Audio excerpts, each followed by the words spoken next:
Today we're going to review the Legend of the Five Rings RPG beginner game.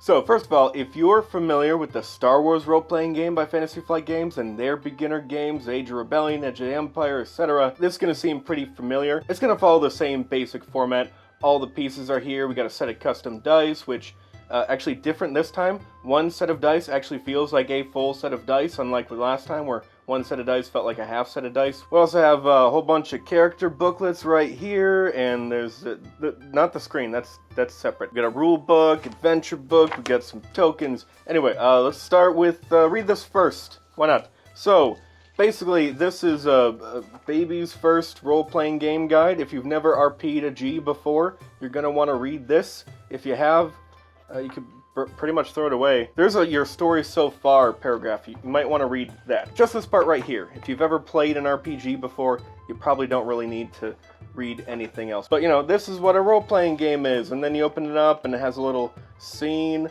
There's a script with like a GM and a couple of players. You walk into a building and you see this. What do you want to do? I want to do this. Okay, roll this check. Blah, blah, blah. There's a little map. Sort of showing some tokens. Speaking of tokens, we got a whole thing of tokens, just like in the Star Wars game. Although, unlike in the Star Wars games, I feel like there's a lot more specific characters that you can use in a variety of ways, not just how they're described, or, I mean, I guess most of these are specific characters in the adventure, but not all of them. And there's more individuals, distinct individuals, than in Star Wars, because Star Wars has a lot of troopers, stormtroopers, or Twi'lek thugs or whatever. Maybe I'm wrong, maybe I have to see these side by side, maybe I could be wrong, but I feel like there's a lot more unique characters that you could use for whatever. So show your players this, and if you're not playing one of the pre-gens, you know, just for a regular campaign, maybe you've already done this adventure with the pre-gens, you've already used their tokens or whatever, and they just want to make their own new characters, which is a big part of the fun of these games. Well, they can pick any one of these tokens for the most part. This person, that looks like the person I have in my head. I'm going to be them. There's a wide variety of that available, which is nice. Okay, we're done with that. Next, let's look at the adventure book. So the basic idea for the adventure is that the heroes, samurai, you know, we're all samurai in this game by default, which are nobles, you know, not just the wooden armor and the sword and the soldiers or warriors on the battlefield, guardsmen or whatever else. Not every samurai is a warrior. Some are talkers in the courts, courtiers, however you pronounce it. Shugenja are magical priests. There's artisans, which are more academic in nature, engineering, but also like scholarly stuff, artistic stuff, creating and reading, knowledge, that sort of thing. And you might serve as an advisor, or engineer, or builder, whatever. Anyway, you go to your samurai school when you're 8 to 10-ish, and then graduate in your mid to late teens, maybe early 20s, depending on the school, give or take. And then you have to do your genpuku. It's the ceremony where you become a fully fledged samurai. You're officially recognized as a full adult, all that stuff. But you have to gain enough honor in the eyes of the people who make that decision. A big way is just to go to a tournament, participate in a tournament, don't suck that badly, and you'll complete your genpuku and become a samurai. Fully fledged samurai. And that's what you're doing. So you go to the tournament, you compete in various events. There's a mysterious murder as the backdrop for all this, which can continue on into later adventures. In fact, an adventure online, a free adventure, you download the PDF from the Fantasy Flight Games website, will be a direct continuation of this story. And the murder I mentioned a second ago was of the Emerald Champion, who's basically, I guess, like a Darth Vader mixed with like a Grand Admiral kind of character and Royal Guard all wrapped into one. If the Empire from Star Wars was not necessarily inherently evil, but a bit more neutral, or a mixture of good and bad, you know, just not the big evil Empire. Good Darth Vader died, basically, and as the Emerald Champion, he is the topmost champion of all the stone-based champions, one of which, probably one of the lesser ones, is the Topaz Champion, the person that you, one of the players, could become if you do well enough in the tournament. And this brings us to my biggest issue with this adventure. The adventure is just a little too good and definitely way too big for my taste to be part of a beginner game. Because when you're playing a beginner game, it's definitely tempting to play one of the pre-gen characters made for you. You get a portfolio of all the stuff already built, even your personality or suggestions for your personality, all that stuff is done for you. It's really easy to take that and learn the game. We even have 3 more of those online if you want to get those on the Fantasy Flight website if you have more than 4 players. But the issue with that is, if the mission is really awesome, like competing in a tournament to basically be like a Star Wars Grand Inquisitor or Royal Guard kind of a character, a special agent for the Empire, and also good Darth Vader is dead. These are big things that have huge impact on the campaign and the world.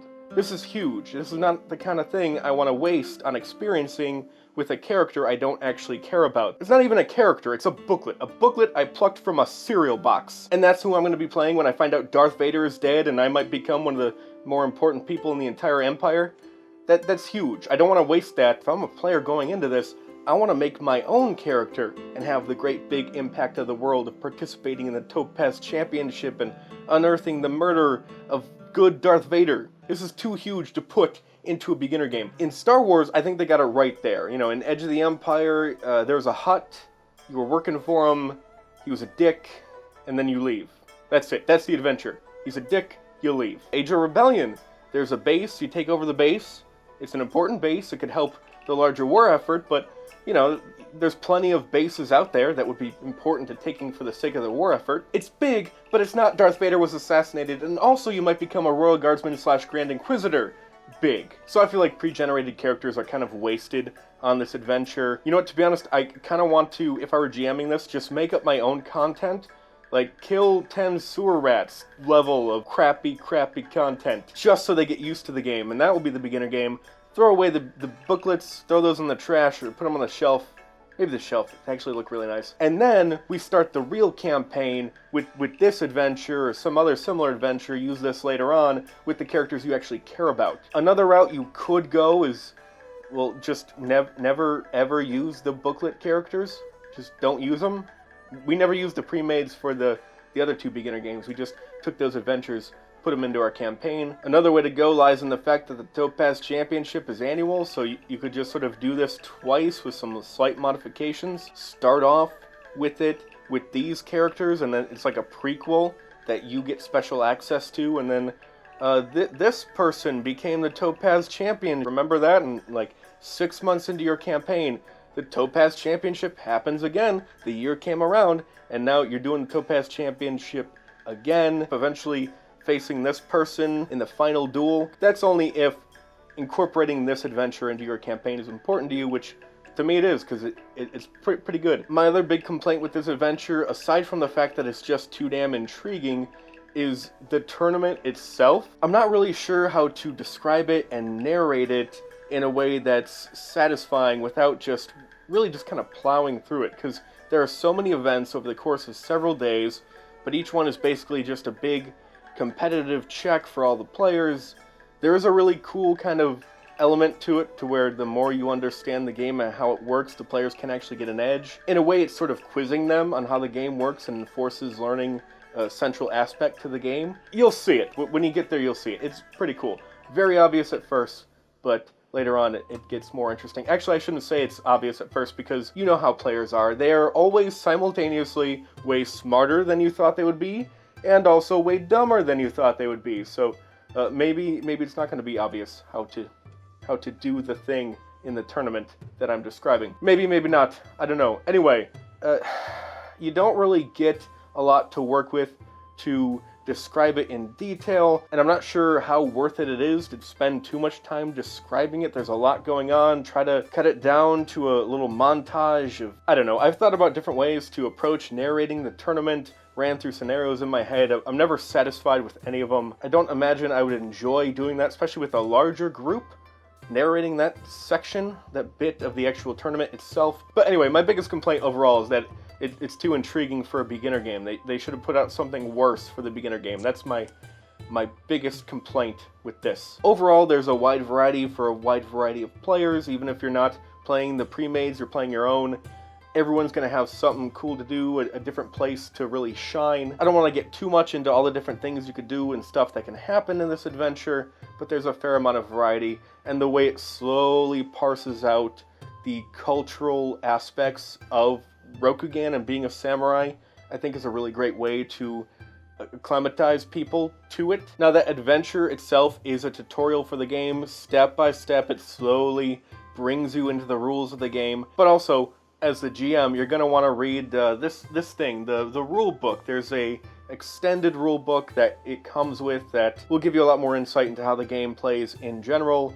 It's not going to have everything in there, obviously. It's not the actual rule book, the core book, but it'll give you a fair amount of stuff to work with. So if you bought this beginner game first, reading that booklet is a great way to warm up to the idea of actually buying the core rulebook, because really, you're going to want the core rulebook to play it for real. Like any beginner game, it's not really a game you're buying, you're merely buying the opportunity to see if you want to buy the game, which is, as I said before, kind of shitty, but it's a beginner game. That's the nature of the beast, I guess. Next, let's talk about the map we get. So the map is the single most useful and awesome map that any beginner game has ever had. Well, as far as the Fantasy Flight Games stuff, anyway. The problem with the Fantasy Flight Games stuff is that it was a bit too small and specific, but in this one, they have on one side the entire continent, the kingdom, the Emerald Empire, which is really great because we already have a copy of that in the core book, but now it's great to have one that's 4 times the size that you can splay out in front of everyone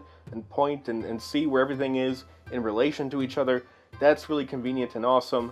But then you flip it over and we have 2 larger locations, a palace and a big old city. And I love the palace especially because we see all these individual rooms, like they're opened up, sort of a cross-section kind of view, and we see in pretty great detail all the individual rooms, to where you could take one and draw on a grid or whatever in marker the basic shape of the room, and here are the shelves, and here's this and that. A quick and easy room generator for whatever encounters you want to have. I love that they put so much detail into that, and the material is worth noting too. It's a bit thicker and sturdier than the maps used in the Star Wars beginner games, which is great because you're going to get a lot of use out of this. You could have all sorts of adventures or encounters just staying within the walls of this city or this palace. And speaking of extra content, another way in which this beginner game kind of beats the Star Wars ones is that in the Star Wars one, like Edge of the Empire, they had locations marked off. Like, you could go to this map where there's like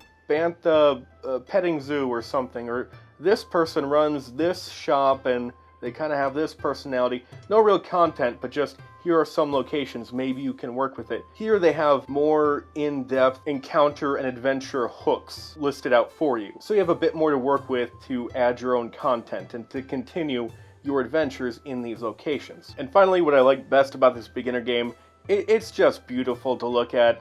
The maps, the character booklets, even just the box, where it is. The box itself, even the dice. The pictures on the website don't really do the dice justice. Opening for the first time, they're really striking and pretty with the Asian-looking symbols and the white and the black and the red. It's just a really great color combination. It's so easy to picture new players, even ones who are new to RPGs in general, walk into someone's basement, there's some snacks, there's maybe some Asian-sounding music playing, and then all of this artwork splayed out in front of them. The character booklets in front of the chairs, and the box propped up, the dice, the big old map with the city and the town, and all this stuff. Hard to imagine them not getting immersed in the world just by seeing all this stuff laid out in front of them. Now, you might have noticed I haven't actually touched much on the system itself. That's for a different set of videos. I go in depth if you're not aware. Character creation, rolling dice, combat, character creation option, reviews, all that stuff. That's for later. For now, are you interested in the general idea of the game, and should you buy it? I can't help you with that first question, but the second one, yes, you should buy it. It doesn't really matter if you're either interested in the game and considering trying it, or if you are interested in the game, you already have the core book, you're excited to play it, you have a character creation day planned, and you just want some more stuff. Either way, you should buy it. It's a really great, really interesting world. It has a ton of resources for GMs, a lot of content you can use, and it's a pretty good tutorial, slowly getting you introduced to the lore, the world, also the game itself, which is a bit more complicated, I would say, than, say, Star Wars. There's a bit more to it. Mostly it deals in the fact that there's more options for your character to do, especially ones that are unique to you as a character right out of the gate. Although the beginner game kind of puts a cap on that. You have far less to do, and you are a far more easy character to play as a booklet character than you are when you actually make your character for realsies. So if you are playing this game and you're a little bit turned off by the fact that I don't have a lot of cool things to do, I'm playing a supposedly magic user, but she doesn't even have a magic spell thing to use until halfway through the encounter. You'll level up, and then you can spend points if you want on an invocation, a magical spell. What a really lame wizard class this is. Well, if you're playing this character for real, I think you get like 2, 3, 4, 5 invocations right out of the gate, something like that.